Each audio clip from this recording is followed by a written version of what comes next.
Have you ever said something so wrong in an important conversation that you wanted the floor to open up and swallow you?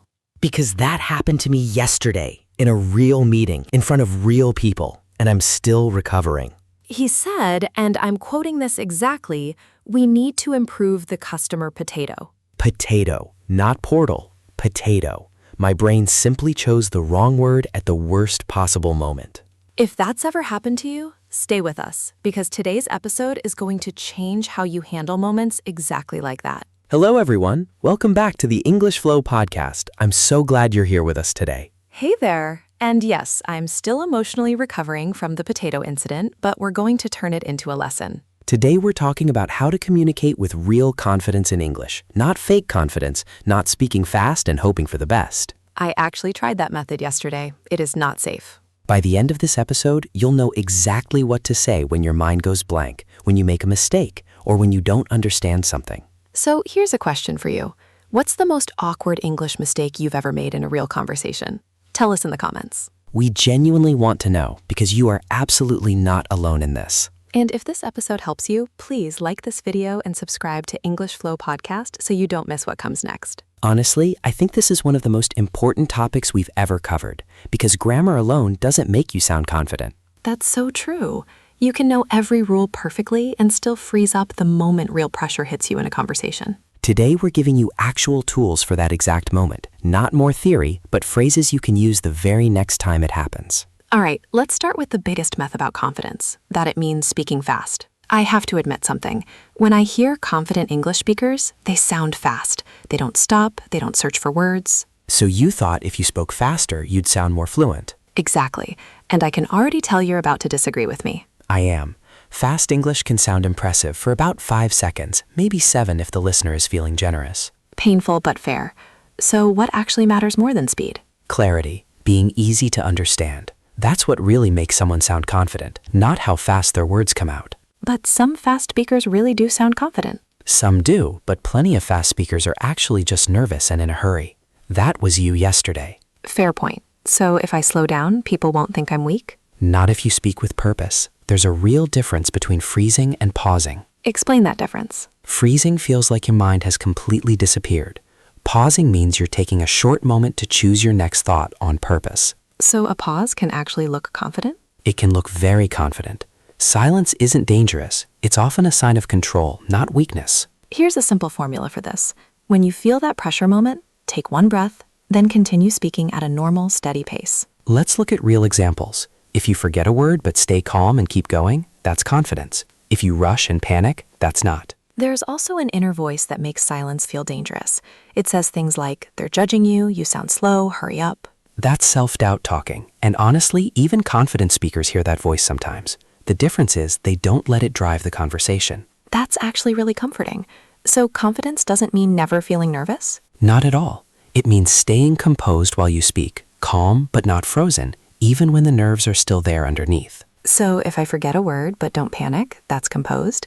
If someone asks a question and I take a breath before answering, that's composed too? Exactly. And if you accidentally say something like customer potato and don't leave the country afterward, that's advanced composed. Try this the next time you're nervous.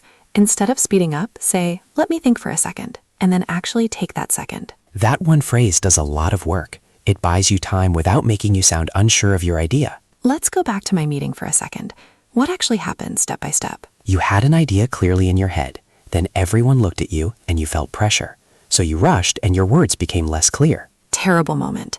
And because I rushed, that's when the word potato appeared out of nowhere. Right. And that's exactly the pattern we want to break. Pressure doesn't have to lead to rushing. It can lead to a short, controlled pause instead. So to summarize this section, confidence isn't speed, it's clarity. And a pause is a tool, not a failure. Now let's build on that with something learners avoid constantly, asking for clarification when you don't fully understand. I genuinely hate doing that. If I ask someone to repeat something, I feel like they'll think my English is weak. Or they might just think you're actually listening carefully. That's not where I expected this conversation to go. Asking for clarification simply means asking someone to make something clearer, and confident speakers do this constantly in every language. Even native speakers? Every single day. They say, sorry, what do you mean? They say, can you explain that another way? They say, I didn't catch the last part. But when learners say it, it feels embarrassing, like admitting failure. Because many learners think understanding everything immediately proves confidence. It doesn't. It only proves you understood that one moment. Let's compare two situations. Situation 1. Someone asks a question, you smile and hope the topic changes because you didn't quite catch it. That's dangerous because whatever you missed might come back as a surprise later, maybe even a deadline you didn't actually agree to. Situation 2. You calmly say, "Sorry, could you repeat the action point?" Or, "Just to clarify, do you mean this or that?" That second version sounds professional, not weak. It shows you care enough to get it right. Let's be honest about something too.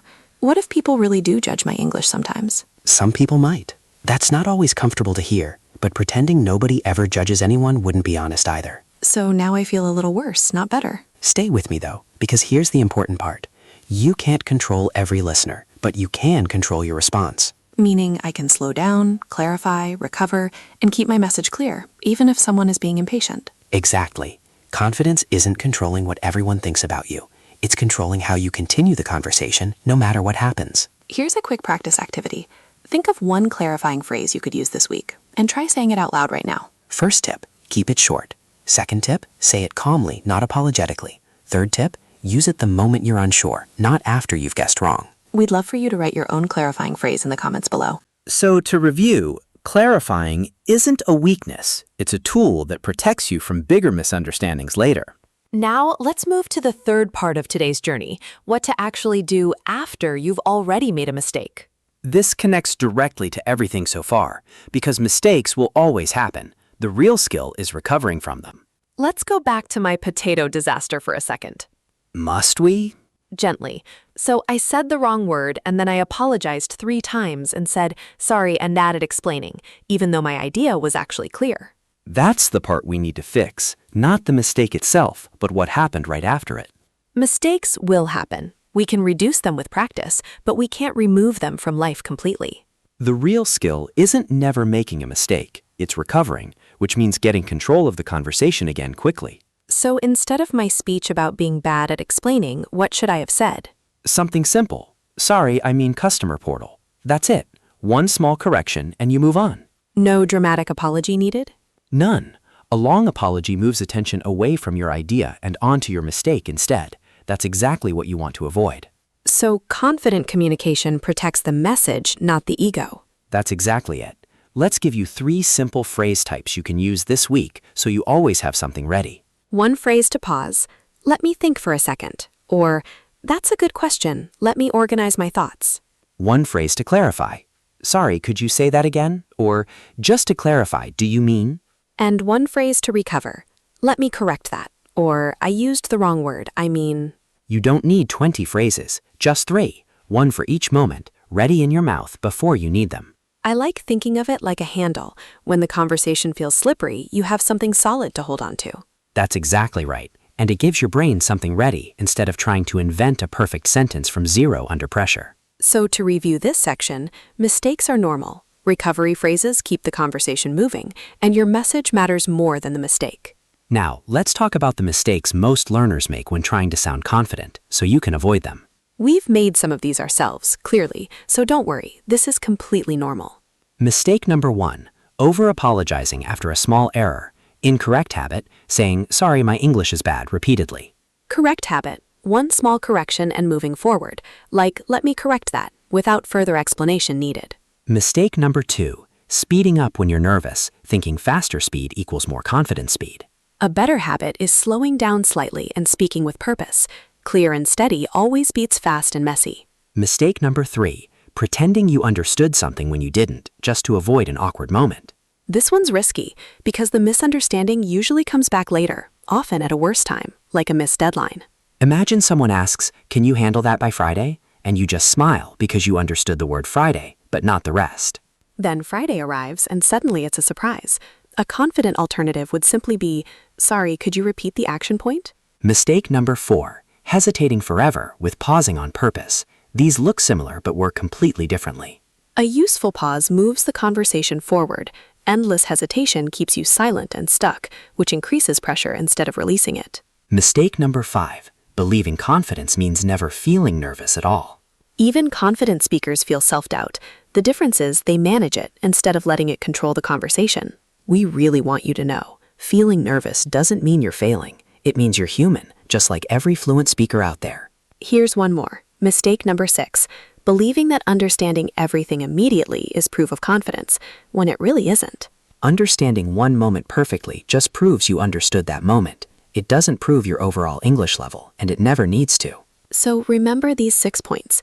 Don't over-apologize. Don't speed up under pressure. Don't pretend to understand. Use pauses on purpose. Accept that nerves are normal. And stop equating instant understanding with confidence. Now, let's move into some interactive practice together. This activity is called Say It Better. We'll give you a nervous learner sentence, and you'll choose the more confident version. Situation 1. A. Sorry, my English is bad. B. I may need a moment, but I'd like to share my idea. Which one is more confident? If you said B, you're exactly right. It gives you space without attacking your own English. Situation 2. A. I don't know how to say it. B. I'm looking for the right word. The better choice is B. Situation 3. You understand me? B. Does that make sense? The better choice is B. It sounds far more natural. Situation 4. A. Repeat again. B. Sorry, I didn't quite catch that. The better choice is B. Situation 5. I made mistake. B. Let me correct that. The better choice is B. It keeps the conversation moving smoothly. Situation 6. A. I cannot speak confidently. B. I'm practicing how to pause, clarify, and recover. The better choice is B. The first one is a label, and it closes the door. The second one is a direction, and it gives you an actual plan. Great job if you got those right. And if you didn't, that's completely fine too. This is exactly how the habit gets built. Here's your challenge.